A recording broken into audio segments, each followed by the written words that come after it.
Hello, നമ്മൾ നമ്മളെ ലൈഫിൽ പലതും നടക്കണമെന്ന് ആഗ്രഹിക്കുന്നുണ്ട്. ലൈഫിലെ സക്സസ് ആഗ്രഹിക്കുന്നുണ്ട്, ഒരു പൊസിഷനിൽ എത്തണം, ഇങ്ങനെയൊക്കെ ആവണം എന്ന് ആഗ്രഹിക്കുന്നുണ്ട്. അത് നമ്മൾ ബാക്കിയുള്ളവരും ഷെയർ ചെയ്യാൻ പറ്റുക. നമുക്കൊരു അംബിഷൻ, ഇപ്പോൾ സ്റ്റുഡൻസിൻ്റെ കേസ് എടുക്കുകയാണെങ്കിൽ നമുക്ക് ലോയർ ആവണം, ടീച്ചറാവണം, പോലീസ് ഓഫീസർ ആവണം, സൈക്കോളജിസ്റ്റ് ആവണം എന്നൊക്കെ പല ആഗ്രഹങ്ങളുണ്ടാവും, പല അംബിഷൻസ് ഉണ്ടാവും.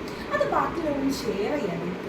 നമ്മൾ സക്സസ്സിലെത്തിയിട്ട് നമ്മളെ സക്സസ് ബാക്കിയുള്ളവരറിയാം. നമ്മൾ സക്സസ്സിലേക്ക് എത്തുന്ന പാർട്ട് ബാക്കിയുള്ളവരൊന്നും ഷെയർ ചെയ്യാതിരിക്കുന്നതായിരിക്കും നമ്മുടെ ലൈഫിൽ ഏറ്റവും നല്ല കാര്യം.